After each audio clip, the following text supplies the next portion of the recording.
Good morning, good afternoon, and good evening to you, wherever and whenever you are joining us. Welcome to our latest edition of What Caught My Eye, or WCME Sports. As always, I'm your host, the coach Nick Vesci, joined by the boy Stephen Vesci. What up? And the man Stephen Comlow. Yeah. Okay. Before we get into our top catch for this show, just a reminder to follow us on all of our socials. That's on X, Instagram, Facebook, Twitch, TikTok, Snapchat, and Threads at WCME_sports. Our episodes drop every Wednesday at noon on Spotify, YouTube, and iHeartRadio. And all that information can be found on our website, WCMEsports.com. Now, without further ado, we get into our top catch for tonight's show. And we went with our Ryder Cup, the Ryder Cup that happened over the weekend. If you're not sure what the Ryder Cup is, it's a golf tournament pitting Team Europe against Team USA. Different than your regular stroke play tournaments that you see, like the majors. This is a match play tournament where each match is worth a point, and at the end, whichever team has the most points wins. Kind of simple from that regard.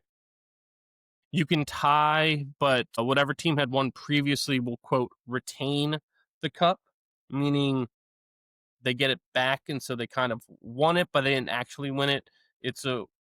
Basically, if you win it, they have to take it from you. You have to take home plate from me. That's pretty much how it goes.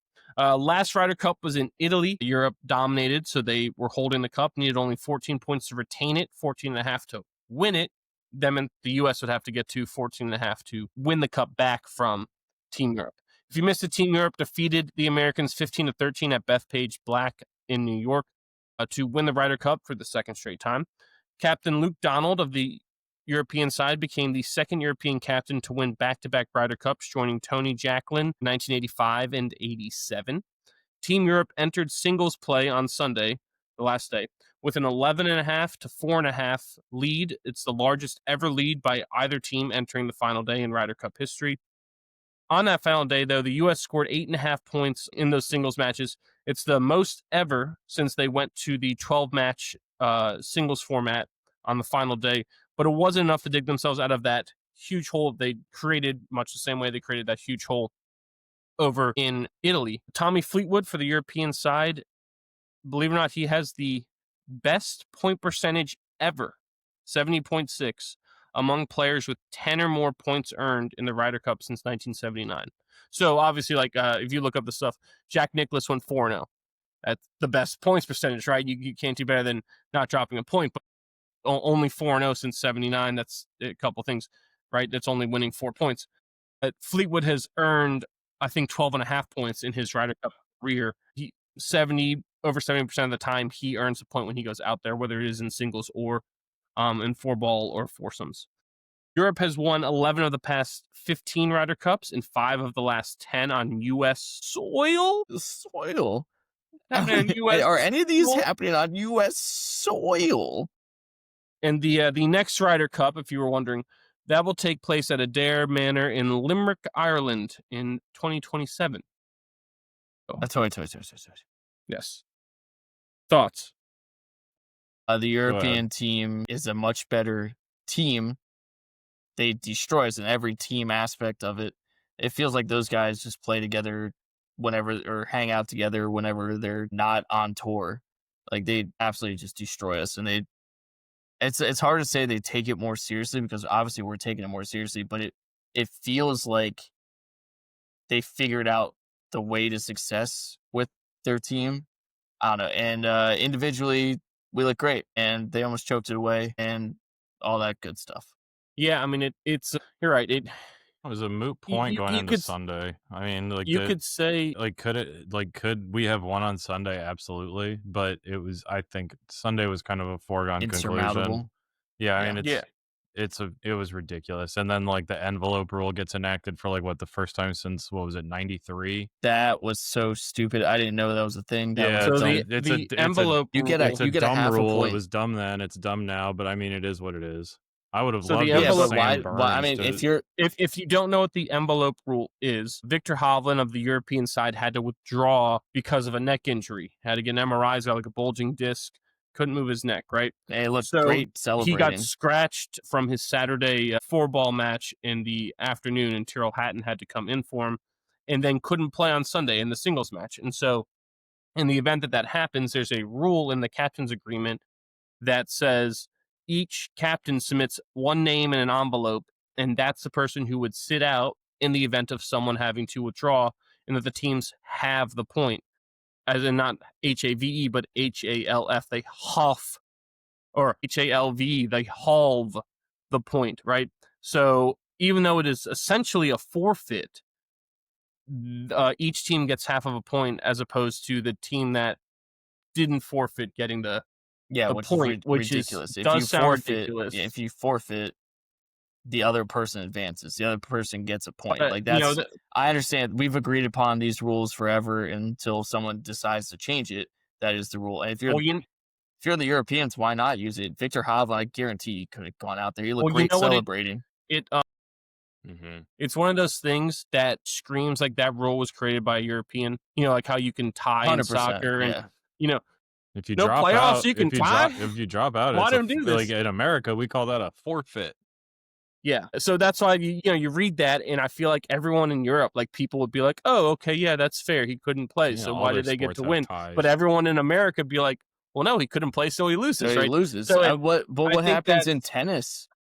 If you can't play, your opponent advances. You don't just get stuck. Yeah, but you're not advancing in this. Like if this were like the WGC Dell technologies that they used to have in Austin, or it was a bracket, that's what would happen. I can't play that match, so my opponent goes on in the bracket. But because this isn't a bracket, I guess that's where that comes in. I don't know. It just screams like European soccer tie is what it feels anti-competition. It feels communistic. Well, where's communism? AKA European. It's fair. But I thought there were, I'm going to say there were 4 people in the Ryder Cup that came out looking really, really good. And in no particular order, John Rahm, Bryson DeChambeau, Cameron Young, and Tyrrell Hatton. Yeah, I would agree with that. Rory and Fleetwood also played. But you expect them to be No, I don't know. good. Fleetwood seems like he's on a fucking tear. But Fleetwood's always been good in the Ryder Cup. I think people forget about that because it doesn't happen that often. The Ryder Cup obviously is only every 2 years. People will get so bogged down in, well, he's never won on tour. He's never won on tour. People forget about his DP World Tour wins, and they forget that like he's a really, really good golfer. I mean, he's our equivalent to, in the past, I'm going to say Justin Thomas. Justin Thomas has always been a lights out match play player, but Tommy Fleetwood didn't surprise me with how he played in this tournament. Now, Cameron Young surprised the hell out of me. John Rahm surprised the hell out of me. Well, Bryson and Tyrrell surprised the hell out of me. Him and Hatton together, Rahm and Hatton, lest we forget, they're on the same team. Yeah, are gruesome twosome. They're on the same team in Live Golf. And Live, damn it. Live! They're on the same team, so they're probably practicing together a lot. And so it shouldn't surprise as many of us that they did as well, because of one, that those guys are just the type of people that hate losing more than they love winning. And so that kind of works in their favor, but they also, again, probably have done several practice rounds throughout this year and the last 2 years together. So that shouldn't surprise us as much. But back to what you were saying, Boy, about do the Europeans care more about this than the Americans? I think, if like you asked me the question, who has the most Ryder Cup points or Ryder Cup wins of all time? It's Sergio Garcia, believe it or not. Right. And then the next people, like all the people I guess that didn't get it, are all the people right below: Lee Westwood, Ian Poulter, Colin Montgomery, Seve Ballesteros. Phil is second. But Phil's record is horrible. He's like been in so many. He's just been in so many. He's like, it's like 20 and 30 is his record, right? Because he's just been in so many of these.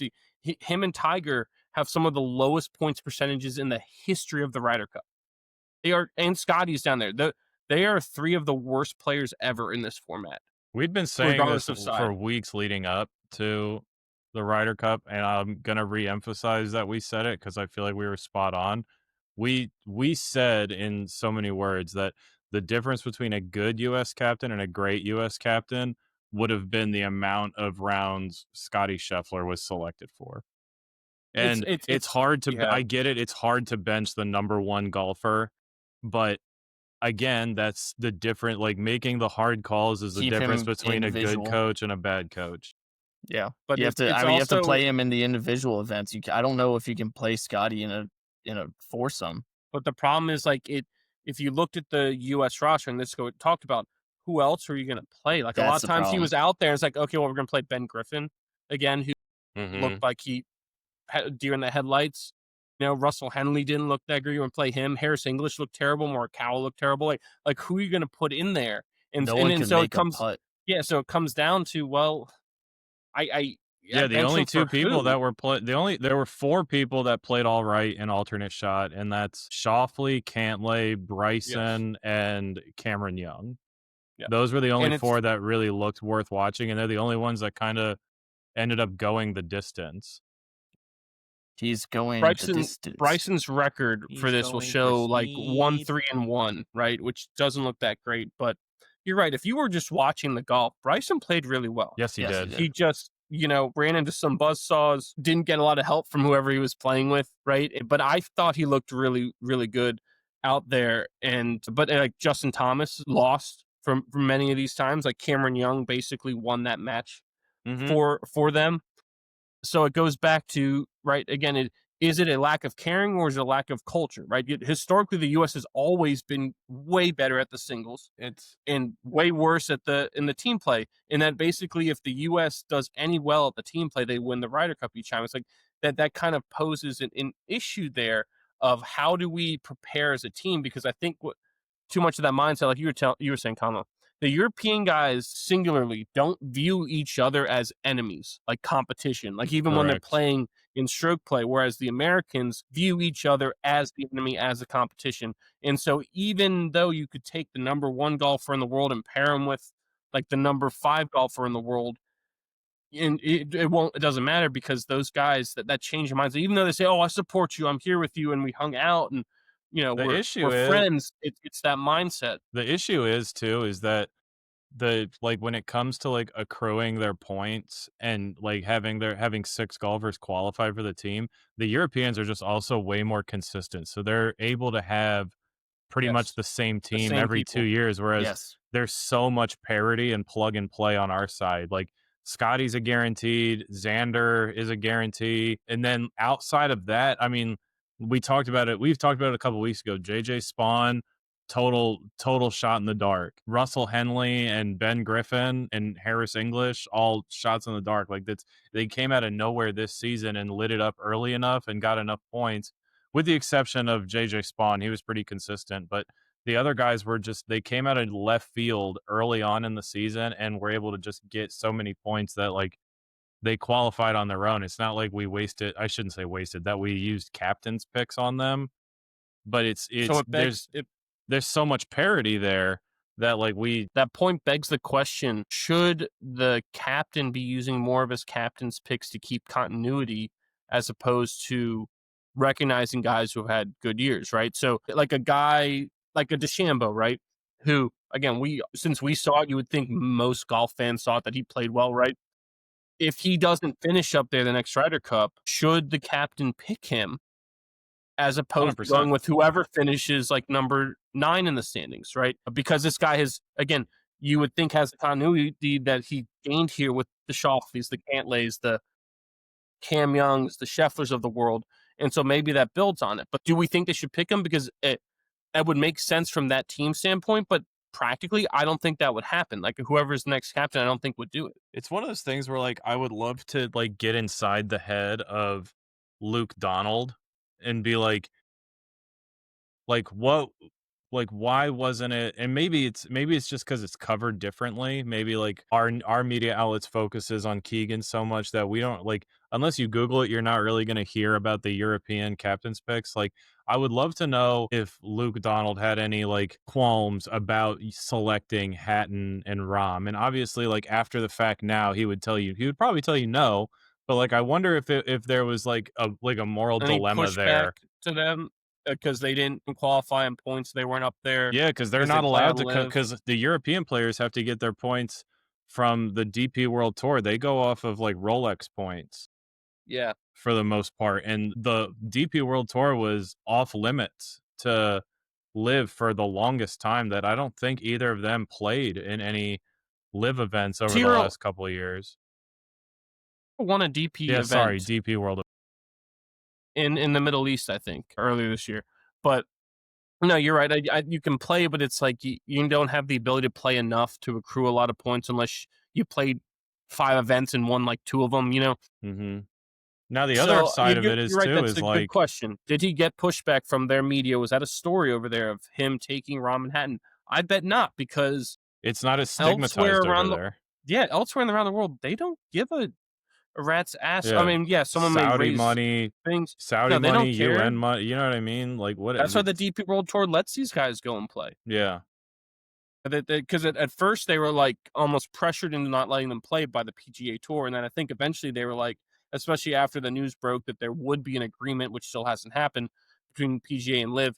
I think after that, DP World Tour was like, screw it, we're just going to do our own thing. We don't really care, and I think that's why Live, like people in America go, the Brandel Chambleys of the world go, no one watches these guys play. Don't get me started on that fucking asshole. No one watches these guys play, and that's simply not true. Brandel the rest Chambly of the world is a watches fucking Live a lot highwayman. because it's a global league. And right, and think about it, there's a South African team, there's an Australian team. How often do those fans in those countries get to ever watch that type of thing?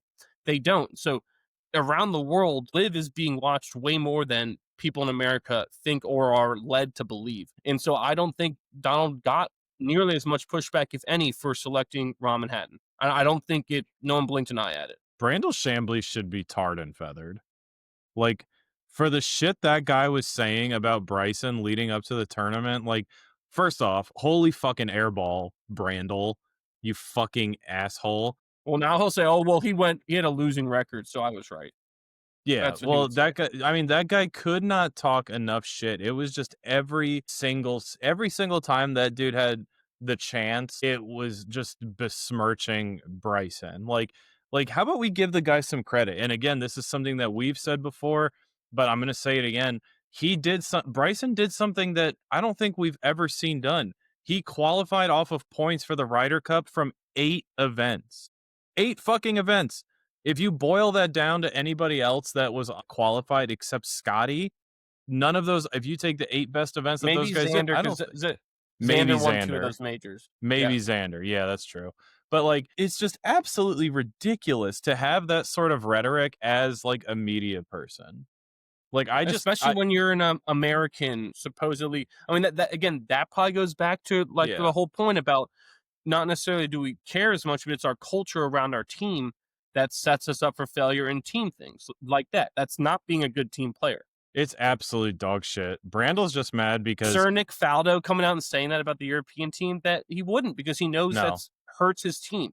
It would, I mean, like, you didn't see like Sergio talk shit about the European teams when he didn't get picked. You didn't see Ian Poulter talk shit about the European team when he didn't get picked. Like, it's like just back off. Like, and I'm like, oh man, they're like that gets me into a whole different like mindset about Ryder Cup, because there was a lot of stuff that happened during the Ryder Cup that I was not okay with. I thought that some of the fans got a little too rowdy. I didn't like seeing Rory's wife have a water bottle thrown at her. I didn't like that. She didn't get it thrown at her. It got hit. That's true. Yeah, she got hit by a water bottle. It got the bottle. That was a beer. It was a beer. Yeah, the whatever, beer. A bottle. The guy was holding it, and someone hit it out of the guy's hand, and that's what hit her. So we need to get our facts correct before we do this. But why McDowell? Yeah. Why McDowell? Yeah, but I've also seen some other stuff. Now, like, Rory's also giving it right back to the fans. That was my other point was I don't like that they can get that some of the golfers got to have a microphone in their face afterwards and then bitch and complain about the noise, but like they fed into it. 100%. Well, here's the other thing too, right? One, how much of this is the media wanting to portray Americans as ugly Americans, and how much of the media loves doom speak and making it seem like our country is going into the toilet and blowing up, right? And 2, how much, like, if this next Ryder Cup in Ireland happens and DeChambeau turns to a spectator and says something, gets into it with it, they would light up, be like, yes, they would say, "Oh, this is the ugly Americans again." The Europeans didn't say anything that bad. They're over. Like it would be first. Lowry, Lowry and McElroy were pricks. Yes, but I'm okay with it. That's how they are. Yeah, I'm okay with it. But I didn't have an issue with them. It's like the Yankees and Red Sox, right? And it's a rival. Welcome to New York, pal. I didn't have an issue. Pedro throws Don Zimmer on the ground, and it's Don conducted themselves. I didn't have an issue with the shit Rory and Shane were talking on the course. I loved that. I loved Rory turning around, telling someone to shut the fuck up, and then sticking it within 2 feet. Yeah. No issue with that at all. I think that's awesome.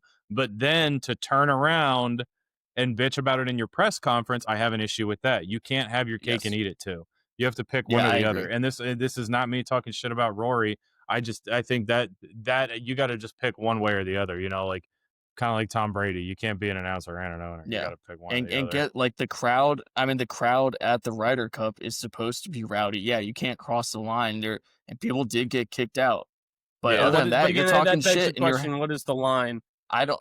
It's always subjective. But look, I feel like when I watch it too, the crowd wasn't that rowdy as compared to last year because the home team was so garbage for the first 2 days. Right. They didn't have much to cheer about. I felt like the previous Ryder Cup there was much more noise coming from the fans. So maybe that is why, and maybe that's why it happened though, right? There's not as much noise. So when someone yells some epithet, it cuts through as opposed to the cheering. When I went to the President's Cup years ago, and 2 years ago now, when I went to Solheim Cup, I guess that was last summer, wasn't it? It was last summer. So the thing that I always tried to do and kind of hold my group accountable to was, support the team, support your team, and try not to be over the top if you end up winning because the other team misses. Does that make sense? Like cheer for the successes and then have muted cheers for the failures on the other side. In the Ryder Cup, if someone misses from the opposing team, it's huge. But it's the same thing for Solheim Cup and President's Cup. While the thing is going on, I agree with that. I you want like a what's the home field atmosphere? Advantage?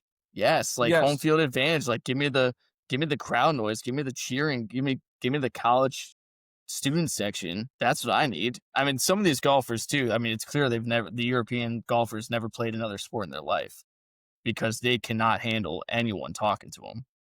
Yeah, that also bothers me. Golf is supposed to be held to a higher standard. Golf's supposed to be like, all right, golf is supposed to be held to a higher standard. Rory, then you can't tell someone to shut the fuck up. You can't say fuck you to people. The double standard, though, right? If Rory were an American doing that, he would be getting lambasted. Yeah, absolutely. Just, and people will try to give examples of, oh, well, they did this and that. And it doesn't matter, right? If you don't realize that there is that sort of bias, if you will, or, different treatment of people, then you are missing stuff, right? You are not able to see the full picture. Now, does that condone fans' behavior when it becomes abusive and stuff? No. That stuff, right, is unacceptable, right? If someone did throw a beer at Rory's wife, right, if you ask, hey, where's the line? That absolutely crosses the line. That's way past it, yeah. But heckling someone, right, and yelling at them, and even saying, like, fuck you, Rory, that should be okay. Nothing. That's nothing. That is nothing. And maybe that's, again, an American mindset versus a European thing, right? We go to our games, like, you go to a baseball game where, to be honest, it's fairly quiet at a baseball game, right? Like you can scream at the center fielder and he would hear it, right? Yes. And you're blasting the umpire. Stuff. I mean, geez. But right, if you go to a baseball game and you scream "fuck you" at the center fielder, are you gonna get thrown out? No, I don't think so, right? No. But I guess at a European soccer match, I feel like they scream "wanker" the entire time. Yes, there is the defense, but there is a line though. Like the verbal stuff does cross a line, and verbal stuff can get you thrown out. And it's not, and it doesn't even need to go as far as like threatening speech. It's like something as like, I don't want to, something like, like ignorant stuff, or like, all the sports have like the put an end to racism stuff. So I mean, like there is a line there, and it can get crossed, and I think that's grounds to throw you out. It doesn't necessarily have to get physical, for someone to be tossed. But like, no, yeah, no, I think I'm with you though. Like, fuck you is fine. I got no problem with fuck you. Yeah, but like, there's definitely other like bunker. There's other slurs that can get you caught up. Well, I understand that, but like that, I guess that's what we're trying to get to the bottom of. Obviously, none of us being there, you can't hear a lot of the stuff they're saying either, because even though the crowd was quiet, you still can't hear exactly what's said. It's just Rory or to Lowry, me, but like, is that the stuff that's being said, or are they turning around and yelling at them because to me it's wild that you're told to fuck off for? Yes, Rory had an appreciation for some of it though. I think it's wild that the European golfers got so caught up in all the stuff that's being said.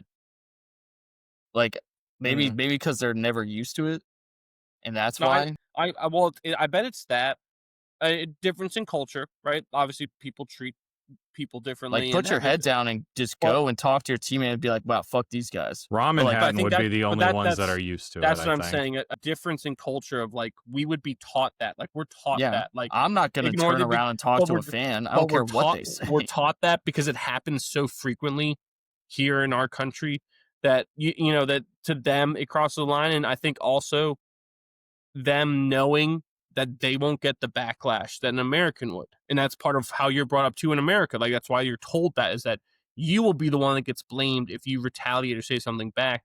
Whereas other parts of the world may say, no, you, right, what they did was unacceptable because you're the one who has the voice and the power. What they did was wrong. There's an account, because you reacted. There needs to be some accountability. Like, and again, like, should Rory have thicker skin when it comes to people just chirping at him? Absolutely. But you have to understand that as a professional athlete, when you start yelling at fans to shut the fuck up, yeah, I'm really fucking good, and flipping them off, you're feeding into it and you're condoning the behavior. And now what do you think now it becomes okay, so where's the line?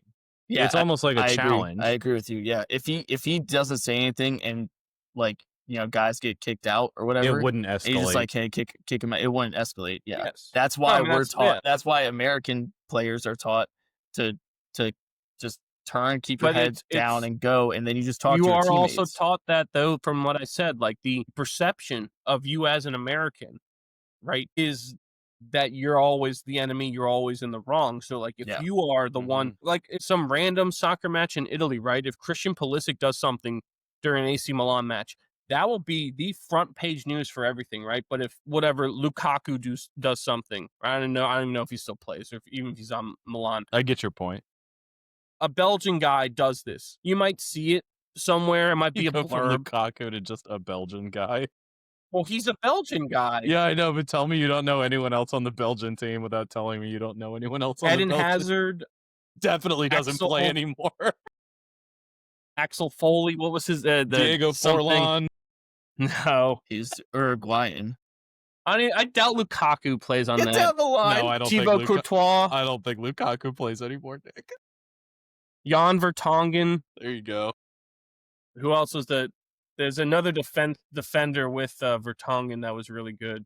Great They played name. for Tottenham, I think. They both played for Tottenham. But I digest, right? If one of those guys does something, right, who obviously, right, Kamalo Lukaku, in course of the world football, is probably more famous footballer than Pulisic, right? Yes. But because Pulisic is an American and represents our country, he would get destroyed. He's our Clint on everything. Dempsey he would have to come out and issue apology. It would be like a whole circus. Whereas, look at the aggressive American. You know what bothered me the most too is Tom Watson apologizing for American fans. I agree. I don't like that. That's some what gives soft you the stuff.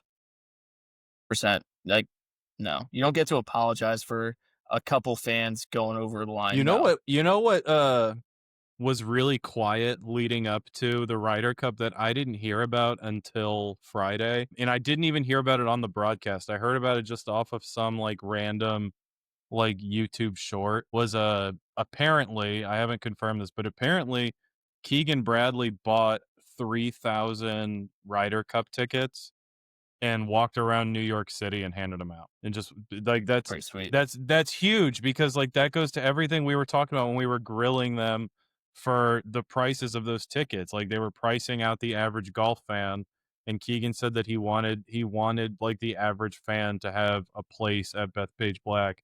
And so he bought 3,000 tickets and walked around New York and handed them out. I think that's fucking awesome. Now, on the topic of Keegan, when you're watching it, do you have an issue? Like, is there an issue with the way he captained? Personally, I think not. I think he was put into a corner by who was on his team, and I really couldn't see that much argument. Like, there may have been one or two things he did, like maybe he played Justin Thomas one too many times, and Scotty obviously, but it was also like, who else is he going to play? The only thing he could have done, I thought he did a good job with in that first day. That's getting everyone in, and when the rookies played on that first day, he had a veteran paired with them. I thought that was a really good move. It just didn't pay off, right? The only thing he could have done differently, and I'm sure this thought crossed his head, was, why didn't I fucking pick myself? Well, yeah. So you got to dance with the girl that brought you, though. You know what I mean? Yeah, he was shackled by his tools. No, I feel like he needed to like make a deal with someone else and say like, I'm gonna pick myself, but then I'm gonna relinquish the captaincy to you. You just give it to Jim Furyk or whatever, and like you're gonna keep me on the team. Yeah, like give it to Jim Furyk, and Furyk has to keep him on the team or something like that. Because that's to me what I would have done. But it's so hard to you can't blame him for not doing it. But then it's like, what captain's pick doesn't he make to pick himself? Yeah, I guess Ben Griffin. But like, yeah, I mean, I think that's like Nick, I think you're right. I think he was he had to dance with the girl that he brought, and you know that's really all you can do. He did say he wishes he made the rough thicker or more difficult. But I mean, like the weather also played. I also didn't know he had choices. No, he gets to go through, and like I think he gets to do pin selections and everything. Like he works very closely with the groundskeepers and the superintendents. But I mean, regardless of how thick the rough is or anything, I mean, like and the announcers kept saying that course wasn't playing as hard as it traditionally does because it was so soft. It was so soft, and it had been raining leading up to the Ryder Cup. Like there wasn't a whole lot else he could do. I mean, it comes down to it that the Europeans are just they're more experienced, and they're just all in all better. They just had a better squad. The team aspect of them is much better. Yes. The other thing too as well, right? Think about the course they played at Bethpage Black, right? All those guys on the European side have played majors there. That might be the thing he does differently, is pick a different course.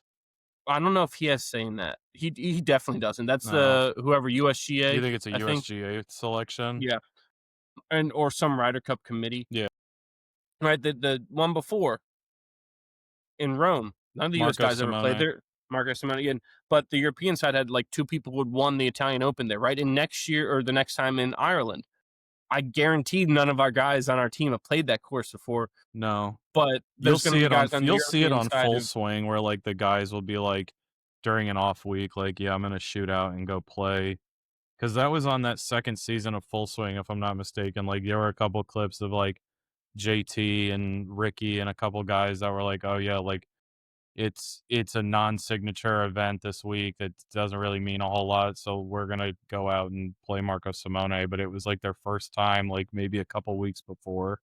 But like even then, like that's a course that from what I understand, was pretty like common for European players.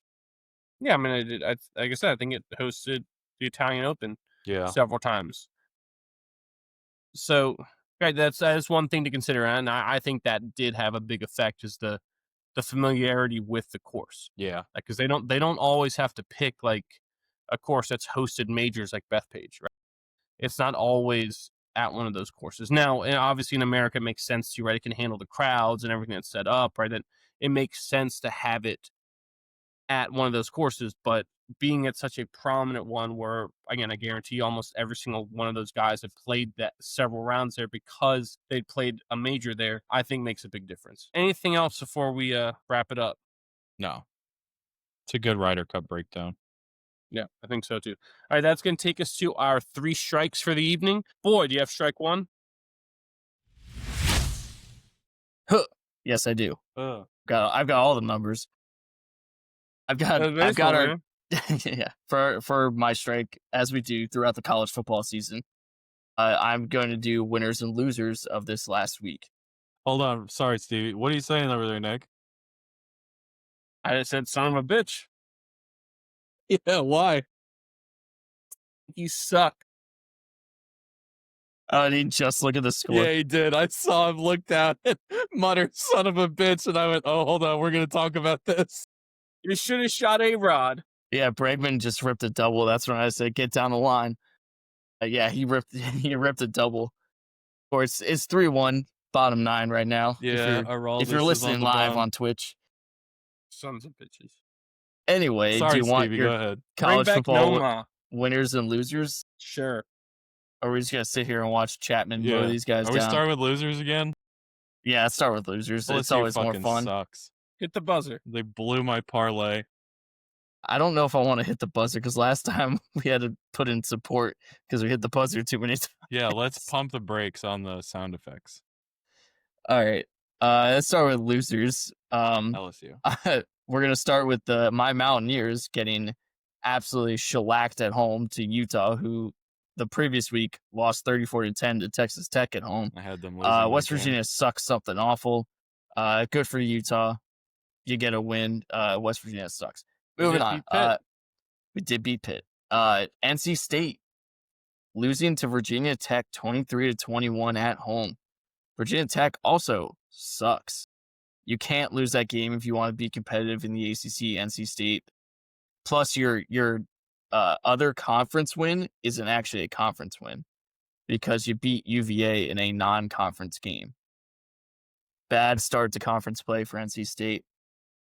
Another ACC team, Syracuse, losing 38-3 to Duke a week after the Clemson win. I will say the computers or something knew that was going to happen. Like someone knew there's some matchup there because if you looked at like they did like that index thing of like the percent chance to win, that is oddly accurate.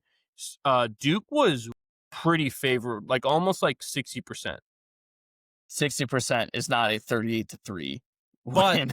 But like you said, going on the road, traveling all the way up to Syracuse and playing a team that just beat down Clemson, you would think that doesn't make any sense because Duke was like 1-2 or something coming into that game, right? Or 2-2, right?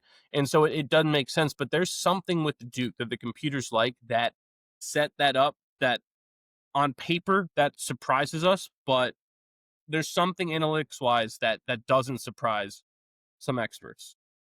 It's weird. I don't get it. There's something there with Duke. Watch out for them. That's what. Yeah. Oh, absolutely. I thought going into the year, I really liked Duke. I was surprised at that Illinois loss, but they bounced back great after that loss. Next team, USC losing 34-32 to Illinois, because I know it's on the road. Illinois is a very good team, but USC, you're supposed to be blue chips, 5 stars. You got the blue chip ratio, right? You got all this talent. Your coach is the greatest offensive guru in the game, but here we go again with USC, just very pedestrian, very average. Shit. Yeah, well, bases loaded. With Giancarlo at the plate, bottom of the ninth, no outs. An 11 a.m. kickoff local time in Champaign, meaning a 9 a.m. their time after the week before they played like a night game on their time, right? So yeah, that I mean, basically they lose a day of preparation. Essentially, is what happens. No, I get it. Would you say so? But again, that's not. I'm not shocked. I thought Illinois was going to win that game. To me, USC is a loser in this though because it's the same old USC story, right? I don't think they're a good team. I think they're like I shouldn't say I don't think they're a great team. I think they're an average team. Maybe like above average. They're going to win 9-8 games, whatever, and be fine. Like to other schools, that'd be a good year. To USC, that's not good enough. Not good enough. Not good enough. And my number one, kind of same story, Penn State losing to Oregon. Oregon's great. They could be national championship caliber, but Penn State's supposed to be that. You get the whiteout at home. This is your event. You have to win this game. Yeah, whiteout's supposed to be insane. So the thing about Penn State is they represent kind of, like you said, it's an interesting thing, right? When you look at them, if you were to sit there as a fan, you get frustrated, but at the same time, it's like, what would happen if you changed it, right? If you get rid of James Franklin, who's an excellent football coach, right? Who has the second worst record ever against top, I think like top 10 or top 6 opponents, and the worst record is actually Frank Beamer, believe it or not. Is it really? Yes, Beamer was like 2-34, and James Franklin's 2-31, something like that, right? So it goes back to that point, right? If you get rid of James Franklin, who's perennially at this point, you're a playoff team each year. The way it's at 12 teams, right? You're pretty much guaranteed. If you're not a playoff team, you are really close to there. But are you really a national championship contender? Like, do you ever look at Penn State now and think that they can win a national title? No. But again, it's like, okay, so what surprised me? You get rid of them in one. Who are you going to hire that's better? Because there's correct. You guys can't turn into better. Nebraska. Yeah, exactly. You cannot turn into Nebraska because whoever is out there is not better than James Franklin. You're not going to get Kirby Smart. Why would he leave, right? You're not going to get Dan Lanning or any of these people, right? That are on that level. Ryan Day. Why would Ryan Day? These people. You're stuck with James Franklin. Fuck and yeah. Your team that's the frustrating part of being a Penn State fan, is that it's the same thing over and over and over every again. Single year. Like you said, tons of talent. He is a great coach, right? Absolutely. You don't win that many games or coach of that team or coach in the Big Ten and win all those games without being a great coach. Great defense, right? Skill on offense that doesn't produce in the biggest moments. And I don't know where the running backs are. What happened? Allen and Singleton are supposed to be incredible. And they've been incredible the last 2 years. I don't know where they were. Aller, I know you're not an Aller fan. No, I don't think he's any good. Like this is why this doesn't surprise me at all. They get these quarterbacks who they don't develop them. Trace McSorley was not developed. Hackenberg was not developed. Aller has not been developed. Remember Hackenberg was going to be the number 1 pick if he came out after his freshman year or something, and then was terrible. And all of those guys were big time recruits who made it to the NFL. Aller will make it to the NFL, right? But is not developing. And so it's either they're getting guys who really aren't that good, but just have the hype, right? Because hype is so much, right? They have the hype, but they get a guy that's actually worse than we think, or they're getting someone who is pretty good, but not developing them enough, right? And it goes back to the point. Last year they finished ranked 5th in the country.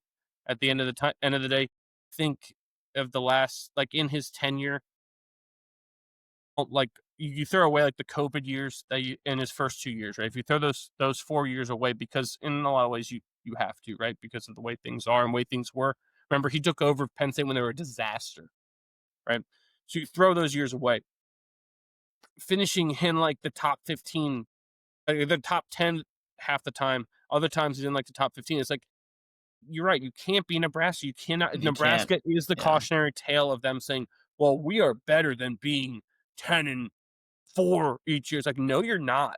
You're not. Yeah, no, just not. No one is. No one is immune to that. If you get rid of a guy who's consistently winning double-digit games just because you say you're not up to that standard, you're done. Like, it is so big. You might as well just burn the whole thing down and find someone there to start over.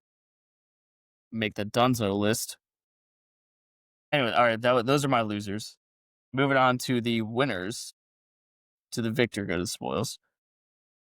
We're going to start with Cincinnati over Kansas. Nice. Big road win in the Big 12. 37-34 over Kansas. Kansas has some juice, and they were rolling. And Cincinnati is in a bounce-back year. They were not good in their first year into the Big 12.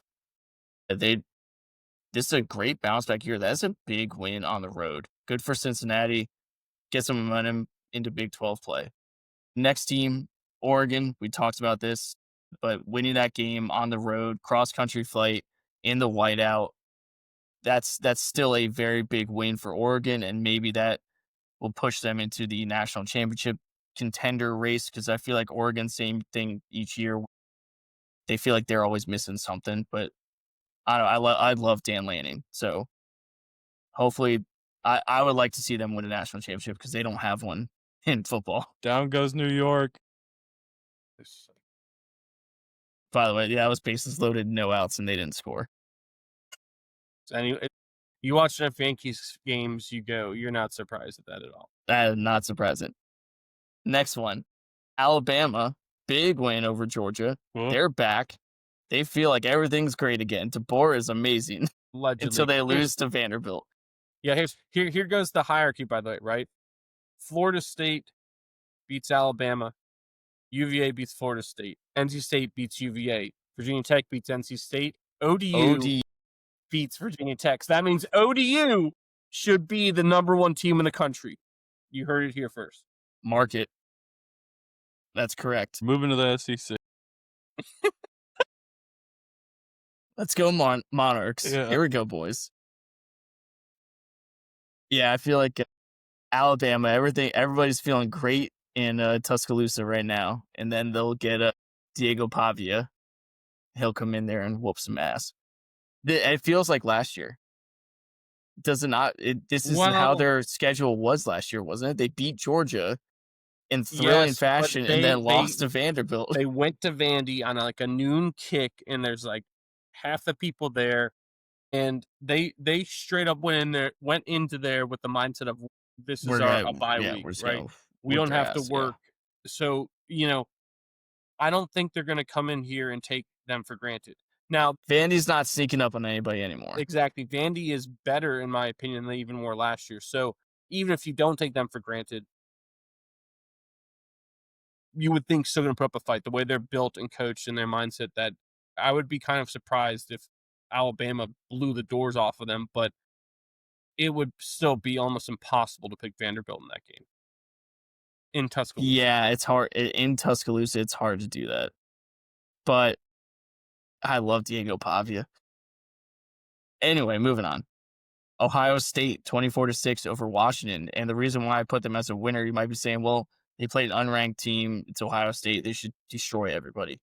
That was a really difficult game out in Seattle. That's a very tough place to play, and Washington is a very good team.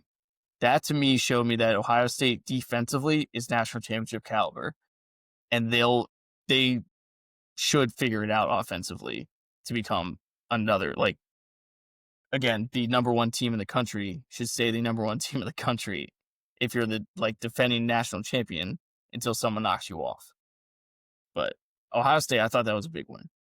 They continue to roll. And then number 1, your Wahoos, 46-38 over Florida State, double overtime, incredible field storm. Yes. Yeah. Go Hoos. And also, we were watching that game. I know you were shocked that they won because it's UVA and they'll just find a way to blow it. Yes. But they felt like the better team that entire game. They did. Even with 3 turnovers. And Chandler Morris made 3 bad decisions the entire game. And unfortunately, all 3 turned into turnovers. Shohei just blasted one. I think they scored touchdowns off all 3, right? And so that you would think that happens, you can't win a game. But like you said, UVA looked really solid in all facets of the game. Yeah, they won in the trenches, which is surprising because Florida State bullied Bama in the trenches, right? To start UVA, especially with your center that you said was a Remington finalist, him being out, and then the guard that came in, your guard slides the center, and then you had to replace the right guard. And you watched the right guard play last week and some of this week, and just said this guy's not that great. It's gonna be a struggle at right. This is gonna be a struggle at right guard, and losing the center is huge. That offensive line looked great. Yes. I told you, I've been singing their praises. They are really, really good. I would say our best unit, UVA's best unit, is an offensive line. Obviously, that's not going to get the story. That's not going to the headlines because of obviously the play of Chandler Morris has been incredible. He's so good. 5 total touchdowns in that game. And again, he made 3 bad decisions. It just happened to be 3 interceptions, right? 5 total touchdowns. Just a difference maker out there. And the way he conducts himself, that throw that he made to the running back running the wheel right out of the backfield when he threw it. Good. I'm literally puts it in the perfect spot and then throws it way before the guy even has his head turned around because he's getting pressured because they brought some pressure. That was after that throw is as good, and it was an answer throw to right. It was after a penalty, I think, or something, or they scored and it got called back or whatever it was. Is something, and like that type of throw. It was the holding. It was the holding on the edge. It was a touchdown. It was the touchdown on the edge with the receiver held. They brought it back and the very next play. Right. Those type of things are really, really impressive. Like that throw is one of the better throws that you're going to see a quarterback make. He's one of the. I said last week that he's one of the best quarterbacks I've seen in college football this year. The other one was Mendoza in Indiana. If you watch the way they actually played the position, they're doing things the way a quarterback is supposed to do things. They're going through they have their pre-snap reads. They have their post-snap reads. They're accurate with the football. They're on time. They make quick decisions. They know exactly what they're doing. And they both have even the escapability. Yes, there is escapability. They both are able to do something. If it all breaks down, it's not a complete, fire drill. But the first touchdown to the tight end, I watched him go 1, 2, 3 touch, and then here's his fourth read. And again, you have to have an offensive line that can give you time to do that. But I've seen how many college quarterbacks are making that throw. There's a handful. It's not a hard throw. No part of it was difficult. All it was that's not there. That's not there. Here's this guy sitting in the zone, touchdown. Yeah. But people would have said, here's my first read. There it is over the end of the pylon, picked or just thrown away. Yeah. Now, after that win, UVA has become ranked for the first time since 2019, number 24. It also marks the first time since 1947 that both UVA and Vanderbilt are ranked at the same time. Saw that. Which is amazing that they let those nerds in. Absolutely. By the way, you know what the spread is for the Louisville game at Louisville? I assume Louisville's favored. I mean, Louisville should probably be ranked. Yeah, Louisville's really good. I think a lot of that UVA being ranked. That is a better win than whatever Louisville has on this year. Like, their best one is probably like JMU, right? Which nothing to scoff at. But I think that's kind of almost like a reward. Like, we throw them a bone. We'll throw them in there 24-25. They'll be ranked. They deserve it from, and then they'll be out of the rankings next week. And it'll be that type of thing. Because again, Louisville should be ranked probably. Yes, Louisville's good. Louisville's a very good team, very well coached team. So that'll be. That's one of those games. So you looked at the schedule, and you no matter how good you thought a UVA team might be, you were always looking at that game saying that's a loss. Or like an incredibly tough. But I like the way this team. I really like the way this team is playing. Yeah, you have to have faith. Jamori Taylor at running back is a dog too. He took that pop in the hole and went for like a 50-yard touchdown. Mm-hmm. No, they look. Yeah. When was the last time the University of Virginia was better than both West Virginia and Virginia Tech? Doesn't happen. It doesn't matter, by the way. Virginia Tech's still going to beat them by 40. Correct. They'll find a way. Life finds a way. Is that it, boy? Yeah, that's all I got. All right, so I've got some baseball here. End of regular season baseball wrap as we are talking about the postseason that kicked off today on Tuesday. Just kind of recap how we got there. But this end of the year wrap is brought to you by Bobo's Fine Chicken in Virginia Beach. Visit them on Shore Drive near Chicks Beach for breakfast, lunch, and dinner Monday through Saturday. For homemade sides and locally sourced chicken, grab some on your way to the beach or ball game. Bobo's and baseball, there ain't nothing better. Start off, we're going to talk about the Guardians, right? Brian Rocchio, he had a walk-off 3-run home run in the final game of the season on Sunday that gave Cleveland the AL Central crown all alone, which meant the Guardians erased the largest deficit ever to win a division. They were back in that Central behind the Tigers by 15 and a half games, right? Sometime in July. That broke the previous record of 15 games held by, of course, we all remember, the 1914 Boston Braves, who did so when divisions weren't a thing. So they made up a 15-game deficit to win the pennant, which is kind of remarkable there as well. But again, that was well over 100 years ago. I love the fact that it's Cleveland that did this, because you can literally just have like all the major league references. Yes, I mean it is crazy, right? The janitor. Who the fuck are these guys? I mean, name 3 Cleveland Guardians. Ramirez, Stephen Kwan, Okay, Naylor. I hardly know her. Bo Naylor, right? He's still on the team. Yeah, yes, Josh Naylor got shipped out. Bo Naylor's still on the team. Name that Naylor. Yes, very good. Right, not a lot. Then, right? Isn't Clase suspended? Or yeah, he's hurt. Not suspended. He's hurt? The gambling. There's like a weird gambling probe. Oh, is that what it is? Yeah, they said he's been out. Strikes. Because they had him as he was spiking on his betting. Yeah, they're investing, so right? Funny. Him and another Guardians pitcher, I think he was embroiled in it. Right, so they did Gavin this. Williams did look great today. In the midst of all of that, right? Which is kind of amazing. The wild card round, like you alluded to, that began today, right? Tuesday afternoon. The first game was Cleveland against the Tigers. Tarek Skubal, I think, tied the Tigers franchise record for most strikeouts in a postseason By the way, game. Second most strikeouts by a left-handed pitcher in playoff history. Are you trying to ask me who the number 1 is? Yeah, actually, I know who it is. Is it Steve Carlton? No, it's another. Yeah, Sandy Koufax. Yeah, Sandy Koufax. He had 15. Yeah, but yeah, so the Tigers won the game. I think 2-1 to take that best of 3 lead at 1-0, which is huge, right? Then you had the Yankees and the Red Sox, the other one in the American League. I believe the Red Sox just won 3-1 in Yankee Stadium. And you had the Cubs and Padres earlier in the afternoon today. The Cubs won, I think, 3-1 over Cubs, the Fathers at hey, Wrigley. Chicago, and what then, do you say? Cubs are gonna win today. Go Cubs, go! Beautiful. It was beautiful. If the moon were made out of barbecue spare ribs, would you eat it? I know I would. Wash it down with a nice cool Budweiser. Now, and the last wildcard series is the Dodgers and the Reds.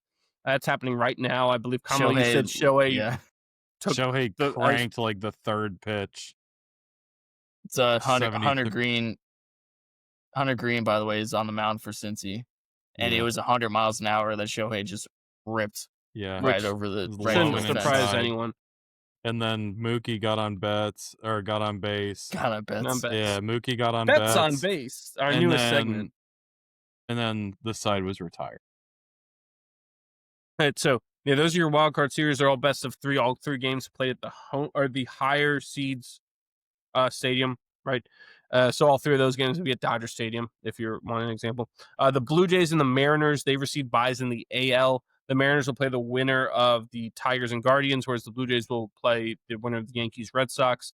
And in the NL side, the Brewers, who finished with the best record in all Major League Baseball, them and the Phillies have byes. The Phillies will play the winner of the Dodgers and Reds, and the Brewers will play the winner of the Cubs and the Padres.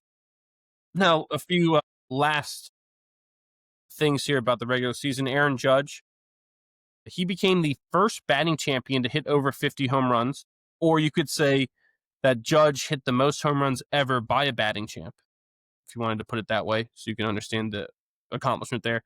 His .331 average is 20 points higher than the next closest person, which was Bo Bichette and Jacob Wilson at .311.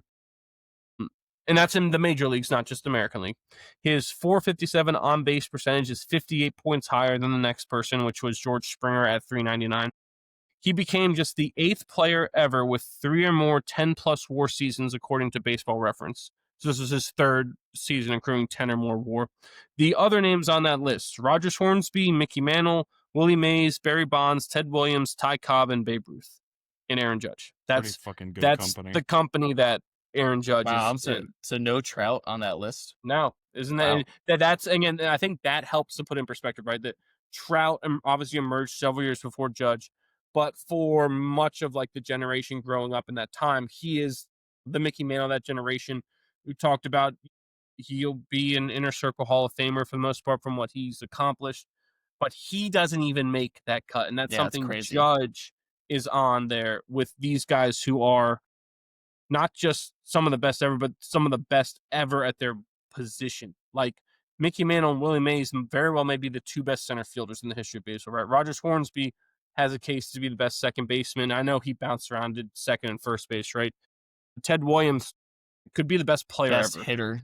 I think he's the best hitter ever. Yeah. Ty Cobb, for a lot of people, could fit best player ever, but it depends on the time, when he played, obviously has an impact. And Babe Ruth to be honest, he's probably the best player ever until Ohtani breaks more of his records. But right, so Judge is in the, company doing things that us growing up really haven't seen, right? Because remember that the only other person on the list was Bonds, and we know, yes, Bonds before the whole whatever Balco scandals and all that stuff crazy. Was that good, but he was doing that before we were even conscious enough to witness it, right? Our memories. It's crazy. Like the Giants. And there's no Pujols, no Miggy, which were two of the best right-handed hitters ever. Mm-hmm. Yes. So that's wild. I mean, I'm shocked that Pujols isn't on there because I thought he was always a pretty good defensive first baseman too. So what? That's even like a Lou Gehrig Lou Gehrig for most people is considered the best first baseman ever. Cal Ripken, who for a lot of people is the best shortstop ever, right? None of these guys. They had a year or two, but three years. Yeah. So having said this, is he your AL MVP? That begs right. It's when you hear those things, it's hard to say no because it's like it's hard to look at those numbers. Tied for the division lead, tied for the best record in the American League, right? And he's a huge reason for it because he was hurt, and then when he came back, they started to go on a run. Correct. But then we bring up Cal Raleigh, who's the other contender. It's hard not to vote for him because he hit 60 home runs. He broke records from Ken Griffey Jr. He's a switch hitter, broke Mickey Mantle records. He plays catcher. He's a good defensive catcher too, so it's not like he won the Platinum Glove last year. And he played like every game, and you say, well, he DH. He didn't DH that much. He played 159 games. Yes, as a catcher. And by the way, there's 162 in a season. He DH'd like 15 times. So a normal catcher plays like a really great, like a Jorge Posada is playing like 110 to 125 games, right? Behind the plate.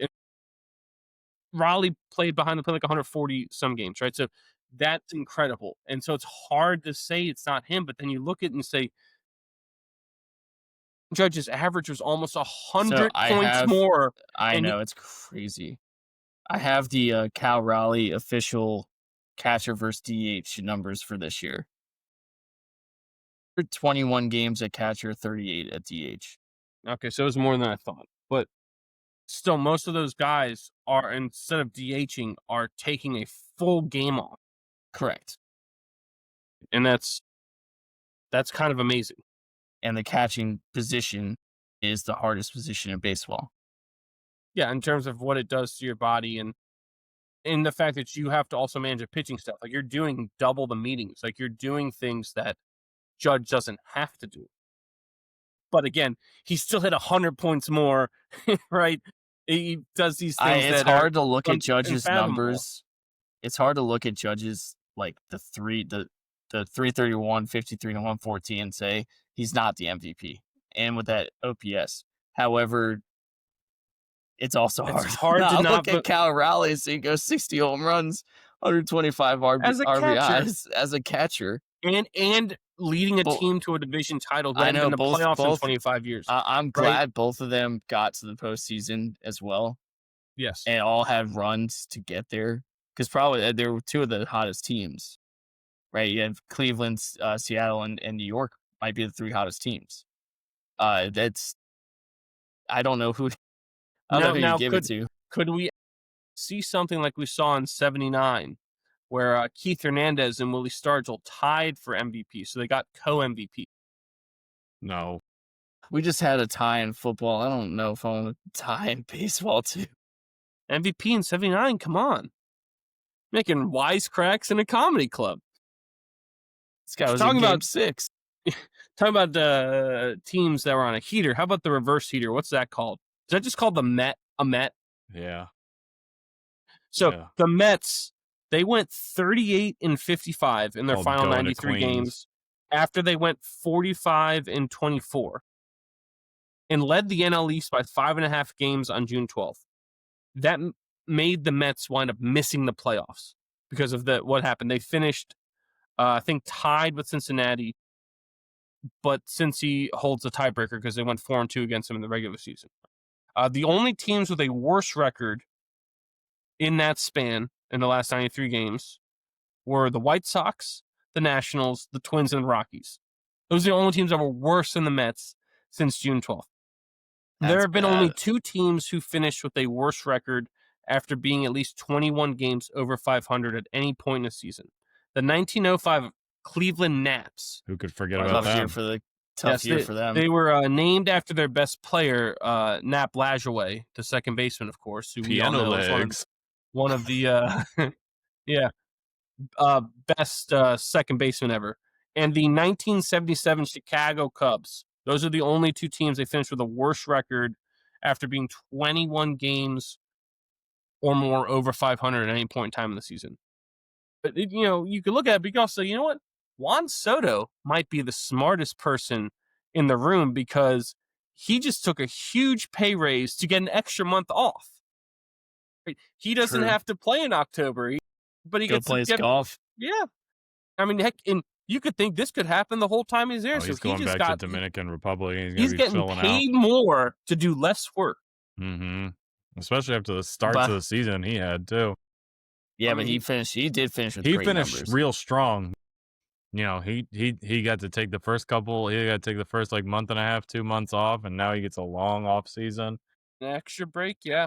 I mean, that's the big story. Is it like you can talk about teams that were just as bad, if not worse, and like compare the Mets to all these other, but the Mets are incomparable because no one is spending this kind of money to miss the postseason.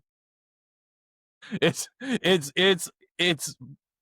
like it's treasonous is what it is. Like you're gonna sell the farm, or you're gonna buy the farm to do all this and get all these players and culminate all these talents and these contracts, and then you're just gonna be sitting around twiddling your thumbs for the next couple months. Like, no, I will say though, in a Mets fan's defense or the Mets owner's defense, Cohen, that at least he is trying to do it. Mm-hmm. He's trying to get them to a world championship. So if I'm a fan, I'm going, at least they're trying. But you go, God, again, here we go again. We still can't get there. And the season is over. I know it came down to literally the last game this year, which rips the heart out of Mets fans. But at least he is trying to do it. He's not like the Pirates owner who doesn't care at all. And the A's owner. Right. No, I agree. But here's the other thing, too, that actually kind of makes you feel for Mets fans.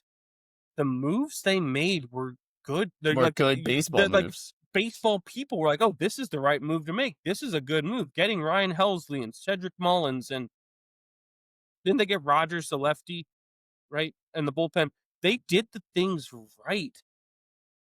But sometimes those guys, just doesn't work. It didn't pay off. And it's magnified by the fact that it's the Mets, right? And it's like Carlos said, literally giving all the money in the world.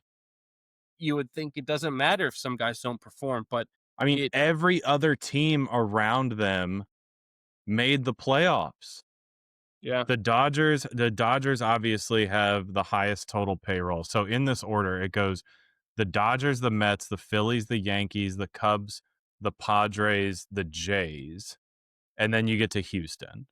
But like the Mets missing the playoffs, I mean, like outside of them being the Mets, like it's the equivalent to the Dodgers or the Yankees missing the playoffs. Like it's crazy. But again, you just kind of feel for them because there was one team on that list that you would say would miss the playoffs. You'd say the Mets. It was going to be the Mets. You'd say the Mets, right? And it's like, why's the reason? Because it's the Mets, right? And again, that's why it makes you kind of feel for them because, like we said, their moves were ostensibly the right moves, right? It was not the wrong move to bring in Juan Soto. It was not the wrong move to bring back Pete Alonso, I don't think.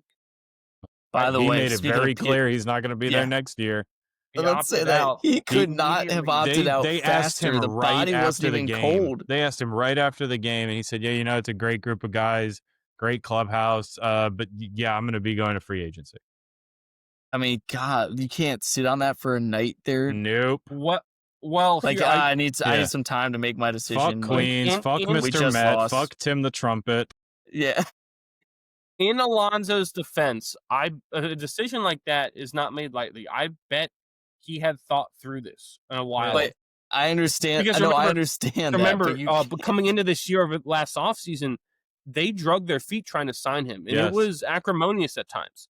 And so I bet he had the mindset of, if we don't make the playoffs, and if shit hits the fan, this is over, if we don't make a run, done. This is the last straw, because they effed me over. Damn. They drugged me through the mud, and now we're not going to win. So no, I'm out.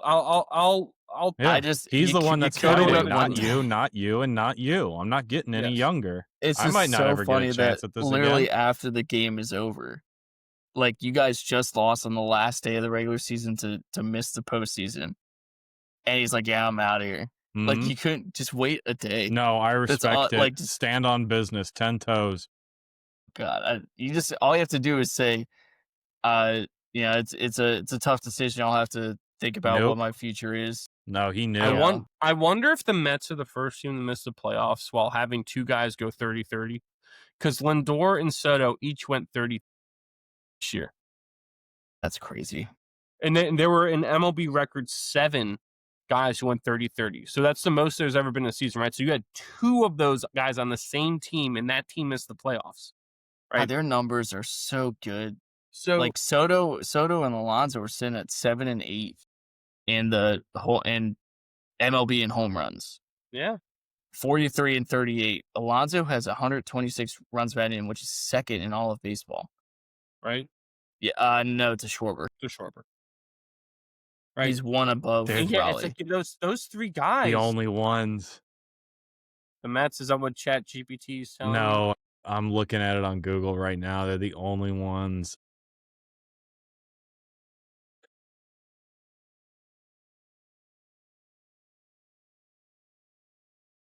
It happened to the 2025 Mets, and who could forget the Cinderella story of the 1987 Mets with Howard Johnson and Darryl Strawberry?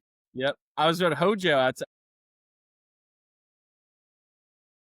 And the 96 Rockies also did it. I'm scrolling now. The 96 Rockies had 2 players achieve the 30-30 club. Any guesses? Ellis Burks. Mm-hmm.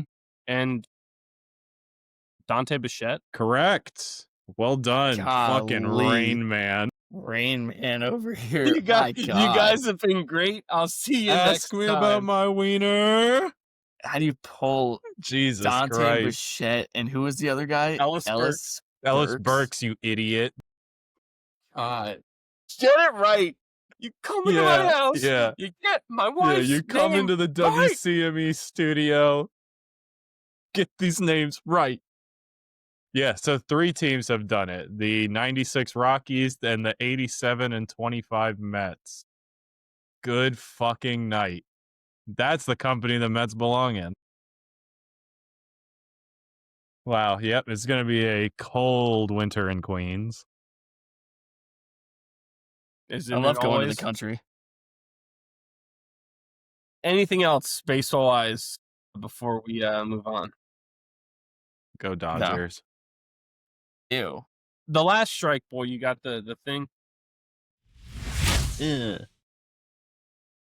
It is the Cowboys game, the Cowboys-Packers game from Sunday Night Football. This is a wild game. It featured 8 lead changes. Featured a fucking tie. And ultimately, that's the best part, is the 2 teams, Dallas and Green Bay, played to the first tie of the season at 40-40, no less. I hate ties. In Jerry World.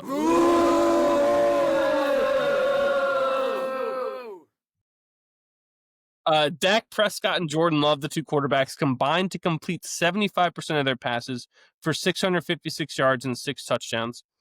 Green Bay kicker Brandon McManus hit a 53-yarder as time expired in regulation to force OT. And then as time expired in OT, hit a 34-yarder to secure the tie. I love it. Boo. How do you play for a tie? Hilarious. Fuck that. Yeah. I need a winner and a loser. Well, here's the issue. As long as NFL keeps their overtime format, they have to have this, or else you could wind up. I mean, these guys are just to be playing 3 games worth and killing themselves. And you say, well, the hockey players do it. As physical as hockey is, it's not the same physicality and pound on your body that those guys go through in an NFL game. That's why they only play 1 a week, right? So really the solution is you just ditch this overtime format that they have and you go to the college format. Maybe you move the yards back because these kickers are so good. So instead of the 25, you start the 35. That's still too many plays. After double OT, the offense and defense switch.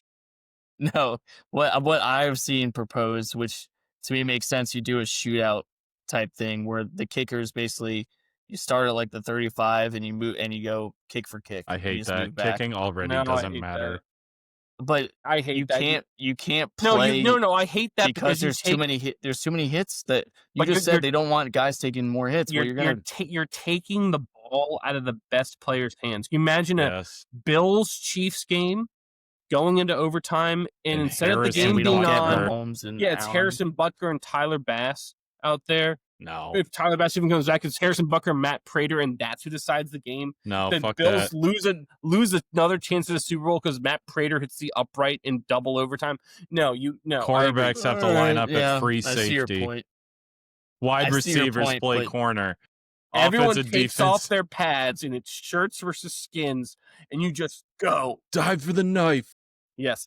No, I think I don't want the knife. Now I have 2. Big mistake. I only have 3 weapons. I think it needs to be more of the college format in some way where the guys on the field said they don't want their players taking more hits. How are you going to do that? Like, how are you going to have them play longer if they don't want more hits? That's less snaps. So it's right. If you're just going from the 25 in, as opposed to let me start a drive at the opposing 25, still more and hits. Go all the way down the field. It's not going to change. No, it's not. Ties suck. Not going to change. I don't know why we're talking about it. It's not going to change. Ties suck. That's why it's been a tie year for the last 8 years. Did you also hear? So stupid. Who was it? Who was calling that game? I can't remember, but someone said Chris that Collinsworth, that fucking asshole. Mike That's right. Tirico. He called it. I'm pretty sure Collinsworth was the one who called this Dak's legacy game, which is laughable. His legacy game is a tie. Well, that's how we should remember his legacy. Yeah, he's good. Yes. No rings, no championships. Just wasn't quite good enough, but he wasn't bad. How could you forget the great tie at 25? And then I saw OBJ make the greatest catch I've ever seen. Gather around, youngsters. Let me tell you about Dak's legacy. Now, does that game tell you more? Sit on Papa's lap. It tells me a lot about the Packers. Yeah, it tells me the Packers are not ready. Yeah, which I was shocked because the last week. Is that supposed to be hope for the Cowboys, or is it more like the Packers? No. Cowboys have no hope. Correct. Cowboys have no hope. That's what I'm saying. Is that the real Cowboys we saw, or we just see them show up for a game because they have talent? No, I think what we see is the Packers have some issues. Packers have issues, and because you knew what you were getting with Dallas, right? I mean, I think everyone just kind of knew what they were getting with Dallas. I mean, their offense is really good. Like, we know Dallas's offense is good and their defense sucks, which is why the game was 40-40. But Green Bay is supposed to be a complete team. They lost 13-10 to the Browns the week before. Yeah, that's 2 weeks in a row. Well, in a league like this, you cannot be taking weeks off like that. You can't be losing. You can't be losing or tying these kinds of games. These are all winnable games for the Packers. 100%. At the Browns, 100%. At the Cowboys, versus the Bengals, at Cardinals, at Steelers, versus Panthers. They should win. You're right. They should have won every one of those games. Yes. Correct. And to lose, I know their record looks weird now because it's not 2-2. It's 2-1-1, but it feels like a loss. It does, but on the same token, right? Yeah, they're on the road. Yes, home field advantage is not the same in the pros as in college. But also, like we said before, the talent disparity in the pros versus college is much closer. No, correct. Right? Any team could beat any team on any given Sunday because of that. We can't be that surprised that. No, what's surprising is the way they've looked the last 2 weeks. Yes. When we thought like these are like this the Green Bay the Packers, best team in the NFC. Yeah, correct. Green Bay Packers should be the favorites to represent the NFC, right? No, or not favorites, but should be up there with the Eagles. Yeah, And there's no moral victories in the NFL. Each week is a week-by-week thing, and it's all Absolutely, results-driven. And that winning the games is really all that matters. Anything else before we move on? There was a game in Dublin. That was kind of fun. Split the G. Yeah, just, the Stillers. Anytime you can have some Guinness. Oh, sorry. By the way, Comlo, you probably know this. Who was the Vikings starting quarterback in that Vikings-Steelers game in Ireland? I don't know. I was playing Carson golf. Wentz. Carson Wentz. Carson Wentz became the week before when he started them the first quarterback ever to start a game for 6 different teams in 6 consecutive years. The last 6 years, first quarterback. The last 6 years, he's been on a different team, and each year he started at least one game for one. Yeah, well, he cost me that game. Cost me my NFL parlay. No, because Fitzmagic would be on the team for a couple years. That game cost me my NFL parlay. He would be on the Bills NFL for like parlay. 2-3 years, and then he would be on the Buccaneers for like 3 years, and he'd be on the Jets for... The consecutiveness is what. Consecutive. Yeah. He's a nomad. That's wild. 6 consecutive years with 6 different teams. He started a game. Yeah, that's wild. Absolute nomad. Hilarious. But yeah, the Steelers won that 24-21. They staved off a late Carson Wentz comeback by the Vikings. God, how awesome is Terry? That's going to take us to our favorites segment, brought to you, as always, by One Legacy Title and Escrow in Jacksonville, Florida. Follow them on Instagram at One Legacy Florida and visit them at onelegacyflorida.com to see how they can help you with your next house closing. One Legacy Title and Escrow, because your legacy matters. This week we went with our favorite college quarterbacks of all time. Right, Kamala, would you like to start? Yeah, sure. Draft finished? Yeah, I'll go. Yeah, draft is done. Not a fan of the team, by the way. Not a fan of the team. Honorable mention, I'm going to go with Johnny Manziel. I feel like you love Manziel. Yeah, I'm a Johnny football guy. I'm a big Johnny football guy. Johnny Manziel at A&M was electric, right? He was... Even if you weren't a freshman Heisman winner. Yeah, if you weren't a fan of that team, he was a reason to watch. And then beating #1 Alabama in Tuscaloosa, that was huge. I mean, by the way, we do forget that Mike Evans was also on that team. That was his receiver. So honorable mention, I'm going to go with Johnny Football. Number 5, we're going to stay in that realm. I'm going to go Cam Newtown. Cam Newtown.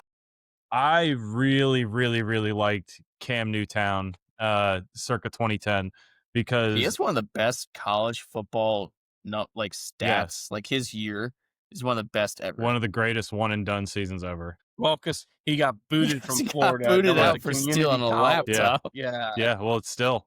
That's not the point. That doesn't play into the stat. But yeah, I mean, he was a Heisman 14-0 national championship season. But I really, really grew to love Cam Newton because I had a friend who went to Auburn and she was an equipment manager on that team. So she would send me pictures and all that stuff. And she got a ring, so that was pretty cool, and a picture with the trophy. So that was also pretty neat. So because I had a friend that was there, I got really invested in War Damn Eagle. Isn't he getting his number retired this year?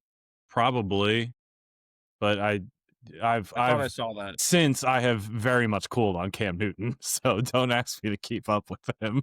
Go Pats. Yeah, right. Not the guy. All right. And then I'm gonna go with AJ McCarron. AJ McCarron, 3-time because of Brent Musburger? Because of his wife Webb. Who is it? I don't know. What are you talking about? I don't know what you're talking about. His girlfriend his girlfriend at the time is now his wife. Was his wife Sports Illustrated? No, I didn't know that. Model. I was just thinking the Musburger thing. 3-time national championship. He's steady. He's efficient. Alabama. Come on. Yeah, I don't know. I don't know what you're talking about. And that was why Musburger got. He didn't get canned. It was Catherine Webb. It was Brett Musburger. That's right. Okay, yeah. So Musburger did get canned. I do remember now. Because he said something. Hold on. That's the perks you get at being an Alabama quarterback. Careful with what you're bringing up. Why? Go ahead. Play it. Is it copyrighted? Now, when you're a quarterback at Alabama, you see that lovely lady there. She does go to Auburn. I want to admit that. But she also, this Alabama, and that's A.J. McCarron's girlfriend, okay? And right there on the right is Dee Bonner. That's A.J.'s mom. Wow, I'm telling you, quarterbacks, you get all the good-looking women. What a beautiful woman. Wow. AJ's doing. Whoa. some things right down. So if you're a youngster in Alabama, start getting the football out and throw it around the backyard with Pop. Jesus Christ. Yeah, okay. That's so, really not that bad. No, it's not bad at all. It's not, but it's just funny. Come on. All right, so I think that, what was that number? I don't have my number. What is that, number 3? I'm going to number 3. I thought that was definitely the only reason why you put him on that list. I thought so too. Next, all right, give me why else is he here? Give me Michael Vick. Give me Michael Vick. Virginia. Make sure you have a fall guy like Vic did. Yeah. Allegedly. Yeah, I mean, electric, and it helps that he played at Tech. I think that helps a lot. Then so you guys know I've never been a big college football fan. I've been making an effort to be more into it. I'm all in on the Hurricanes this year. I've been watching every single one of their games. But you ready for the Hurricane? Next, I'm going to go, this was so much fun to watch. I loved watching this guy play. I'm going to go with Joe Burrow at LSU. I agree. That was a fun season to watch. 60 tutties in one season. Greatest season ever. Yeah, 60 tutties in one season. You can't really beat that. All right, so hold on. Let me count my stuff here. I just have them all listed out. Help me out. Who did I have? Number 12. Yeah. 1, 2, 3. All right, so let's go. I'm going to throw one out there. Case Keenum. Give me Case Keenum. I like Case Keenum. I think his NFL. Do you know who Case Keenum is? I think his NFL career plays a lot there. Houston. He played at Houston, right? Yeah, that's correct. Houston. Yes. There we go. Okay. And if I'm not mistaken, he is or was an all-time passing and touchdown leader. I think he still has the most pass yards in civil history. Yeah. So I think he still has that. Stick that in your pipe and smoke it. Flapjack and a cigarette. Mm-hmm. Cigar and a waffle. But yeah, I really like Case Keenum, and I enjoyed watching him in the NFL too. So I think that helps a little bit. I think if he didn't play as much in the NFL, or if he didn't get the attention he did, I don't think I probably would have thrown him on there. But college be college. College be college. And then let's just call number 1. I'm going to go with Tim Tebow. How do you not pick Tim Tebow as number 1? Yeah. Right. Good point. And yes, Tim Tebow, his seasons at Florida don't really need any sort of introduction or breakdown. Tim Tebow is the greatest college quarterback of all time, in my opinion. You know, it's interesting you say that. Yeah, I did say it. I think the Associated Press or whoever names like the All-Americans had like their all-time All-Americans. So basically like the number 1 person at each position who'd been an All-American of all time. And they chose Tim Tebow. Really? Quarterback. That's pretty cool. I guess your guy Teoscar Hernandez, by the way, just hit a 3-run jack. Fuck yes, Teoscar. I think if there was anyone else I would want to, but I didn't get to watch him, would be Roger Staubach because he played at Navy. That would have been a good one. Love you, Dad. Boy, just go. What is? All right, I have one honorable mention. Sure. Kellen Moore, Boise State, the sweet lefty. It's also now the beautiful mind out there in, I actually don't know what, Saints, I think, right? He's in New Orleans now. Oh, yeah, he is their head coach, isn't he? He's their head coach, yeah. It feels more like an offense coordinator. But anyway, Kellen Moore, part of the big upset wins that they had in those bowl games. But he wasn't the quarterback. He wasn't the quarterback. He was not the quarterback in the Fiesta Bowl. That was Jared Oklahoma. Zabransky. Yes, I know that. He wasn't the quarterback in that bowl. He was on the cover of the he brought Boise State to prominence. He was incredible. That was the first time you saw Boise State. And you're like, who are these guys? Kellen Moore, awesome. Number 5, Vince Young, Texas. Hook 'em. Vince Young, we watched that game, that national championship game against USC. That may have been I think maybe I watched Texas play a handful of times when we were younger. That game was so awesome watching USC lose and watching Vince Young just dominate. It's one of the best no games answers. Ever. Yeah. It really is. No answers for him. Whoever had that ball last was going to win. And Vince Young taking it in on that rush.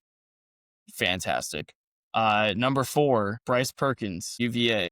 One-man team that is also the last quarterback to beat Virginia Tech in 20 years.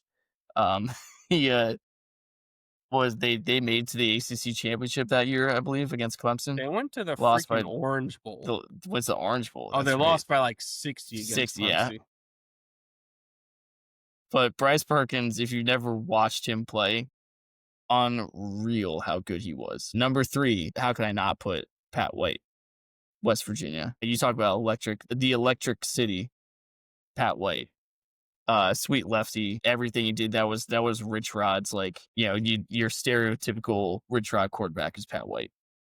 Fast, sling it, makes good decisions, and just goes. That was also the greatest West Virginia years. Number 2, Russell Wilson, Wisconsin. Yeah, that's a good one. And I did say Wisconsin, not NC State, because I only watched him at Wisconsin for that 1 year, and he went to a Rose Bowl, and that team was national championship level good, if not for Kirk Cousins and that stupid Hail Mary.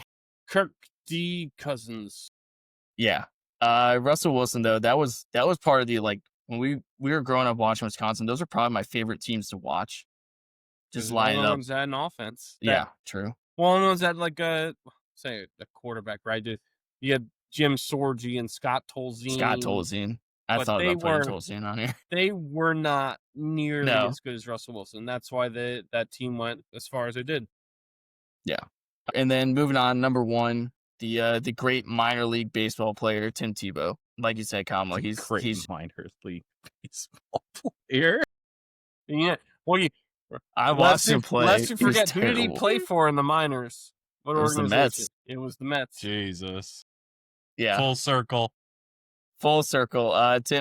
Timothy Tebow, the greatest college quarterback ever. Mm-hmm. Just happened to coincide with us being like 14 years old, watching this dude just dominate. And his best picture, like, I can just picture him like with the turf, just all, like, half of his, like, jersey just covered in his face, and he's just holding his helmet. Love Tim Tebow. Anyway, I'll hang up and listen. All right. I have 2 honorable mentions for you. The aforementioned Vince Young, for all the reasons that you said. I mean, incredible.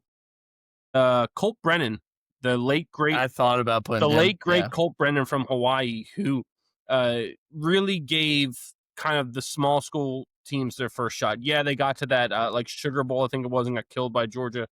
I don't know if they got killed. They got beat handily, but it wasn't like by 60 points. But Colt Brennan, again, late great Colt Brennan, I always thought he could have been better, or given if he ever got a shot in the pros, which he didn't really. Number 5, in this one, I am completely shocked and just, I'm shooketh that he is not on your list, boy. Optimus Colin Klein from Kansas State. That's a good one. Yeah, I am, because you talk about him all the time. I feel like that is the first person I would have put on your list, was Colin Klein from Kansas State. It's an oversight. Maybe the greatest nickname ever, Optimus Klein is so good. So awesome. He destroyed West Virginia every time he played them. At one point, I was probably rooting for him because I remember those games. I was like, you can't stop him. PK can't believe it. Everything you do against this guy, you can't stop him. God, he was one tough dude. Yes. I mean, he is now OC offensive coordinator. Right? Is it for them or it's not for Kansas? No, it's not for Kansas State. It's a big time. It's for someone else. Team. Yeah. He is an OC. Yeah. But yeah, Optimus Klein, K-State, he was awesome. He did it all. He was like their offense, their team. And he was the type of guy that, would succeed regardless of his line or whatever. Yeah, he's the OC for Texas A&M. Really? Yeah, I know. That's an oversight. Yeah, I'm shooketh. Number 4 is again Russell Wilson, who you brought up. I will include his NC State days because he has all-time ACC ranks. He's up there with like the biggest ACC guys that have come. I guess you would have been watching him more.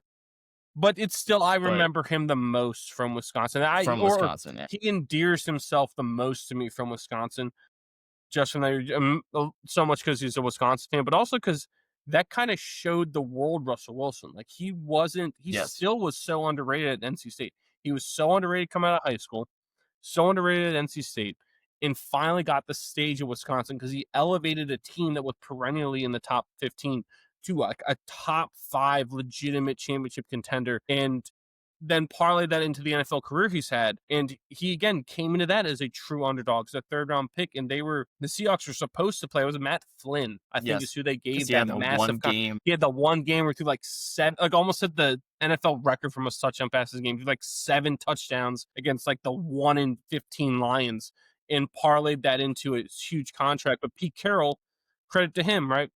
Said, I don't care. I'm playing who wins the job. And really should have been, to no one's surprise, Russell Wilson won that job and has gone on to have the Hall of Fame career that he has had. He's a Hall of Famer, right? I like, there are now people that would say no because of his last couple of years. But yeah, you just have to give it a couple. Once you remove, if he plays another year or two, you might say, yeah.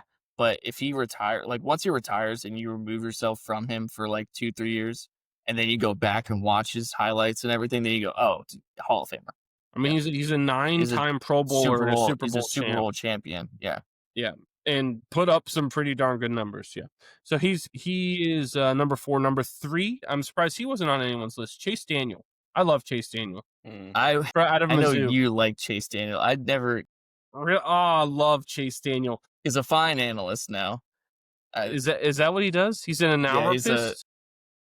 Yeah, I think he's CBS maybe, like one of these smaller things, like a CBS Sports type thing or something. Always such a fan of Chase Daniel. I thought because he just looks hilarious. Yeah, well, the thing is, like, he doesn't look like your quarterback. He goes out there was just pinpoint, right? But he kind of paved the way for the Bakers of the world, the Baker Mayfields of the world, to get a shot. All right, they didn't give these guys like him a shot still, right? And so he was just precision. Parlay that into so much money as a backup quarterback in the NFL, which is, I mean, maybe the best part of the whole story. And like all this millions of dollars for like completing like a couple passes, and it's awesome. But another guy, kind of surprised, never got more of a shot somewhere. Number 2 is Tim Tebow.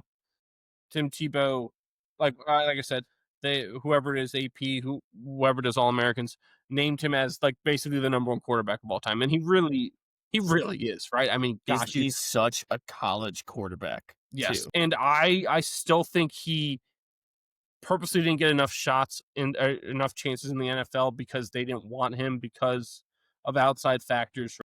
Much similarly, but not in the same boat as Shedeur, right? Why Shedeur slid to where he did. It's the same type of thing. It's almost like a spite thing that, you're getting attention. You haven't earned anything yet and that type of thing. But I do think there were other factors in play there. But the man is, like, I think I've said this before, is winning personified. That is Tim Tebow, right?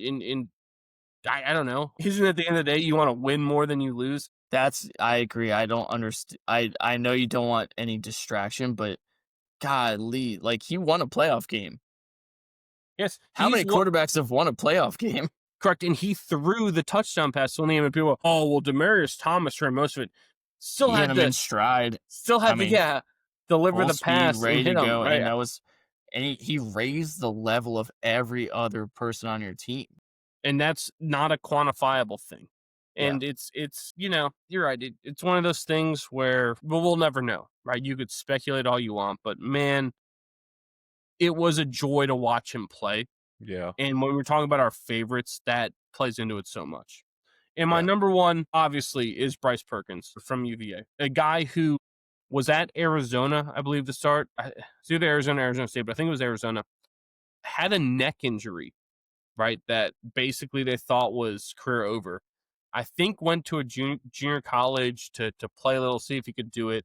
And then Bronco Mendenhall found him and said, hey, come over here to UVA. And had no connection, no reason. Said, okay, I'll go over there. And like you said, boy, was essentially a one-man team. And yes, he had weapons who were in the NFL now, like really Olamide Zaccheaus and I think Dontavian Wicks on the Packers, right? He had guys like that. But the offensive line might as well have been us. And again, you could say, well, he had some guys that I think there was a UFL first-team guy who was on his line and a couple of, but you watched it. It was literally him, right? And it was no defense really either. Oh, the defense was trash.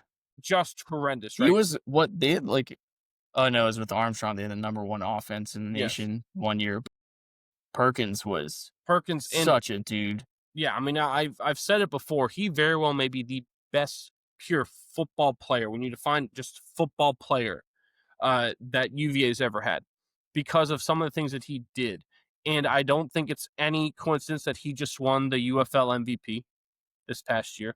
He was in training camp with the Panthers. Yeah, it's shocking. I think it NFL. I know it goes back to quantifiable things. You go, well, it goes back to kind of what we talked about Tyrod Taylor. As much as he might win us a game, he's never going to be a star, so we're not going to take a chance on him. He doesn't throw the ball 70 miles an hour. He only throws it 65. Yeah, like things like that, I think, go into it. But you're right, it is amazing that he hasn't done it, but great for Bryce Perkins winning that UFL MVP. To anyone who watched him regularly or at all in college, should have been of no shock that he was able to win that award and succeed the way he has in that position. Anything else before we wrap this up and move on? No, I wish I had Optimus Klein on there, but it's already done. It's already set in stone. But you know who I was thinking with Optimus Klein and who he plays like him now? Georgia Tech quarterback Haynes King. Yeah. It's strikingly similar. Like people have said it's a Tim Tebow type or whatever. No. It's a Klein type. It is very much like Optimus Klein. Because I almost put Haynes King on this list. Yeah, well, could have bought into that like that. Moving on to our last segment, the What to Look For segment, brought to you as always by VB Cookie Co. Looking for the perfect way to stand out at the next event you are hosting? Well, custom cookies are a timeless way to have everyone still buzzing even after they leave. Look no further for your cookie needs than VB Cookie Co. Follow them on Instagram at VB Cookie Co. and message them to order yours today. Whether it is a bridal shower, birthday, engagement, or baby shower, their team will work with you to make all your cookie dreams come true. VB Cookie Co. for the sweetest moments. Convo, give the people something to look for. Miami versus Florida State. That's what I'll be. I feel like that should have been game day. Yeah, I mean, you would think, right? But they probably didn't want to do 2 Miami games. I know they'll do 3 Alabama games. Yeah, this year. It is what it is. But I mean, that's what I'm going to be probably firmly glued into this weekend. Leading up to it, I'll be watching baseball. I've been glued into the wild card matches tonight. Yeah, I'm all in baseball. Yeah, October's here. Yeah, we also get, by the way, with these games, we get games during the middle of the day, which is kind of fun. So if you're driving, pop it on the radio, or not if you're driving. Don't watch it while you're driving. Well, I said pop it on the radio. Yeah, people still listen to AM radio. Sorry. You can don't get rid of that. How else am I going to listen to Rod jumping over the buses to raise money for his stepdad's surgery? Anyway, I do have a bonus cash thing though for this week, because I feel like we missed it when we were talking about college football, especially for those gamblers out there. Indiana, Iowa came. The spread for that game was 6.5 for Kamala. I don't know if you saw this. Oh yeah, the quarterback ran backwards for the safety to 35 yards backwards for his safety. Tell me this shit ain't rigged. I didn't bet on that game. Instead, I just got outright hosed by LSU. Those fuckers.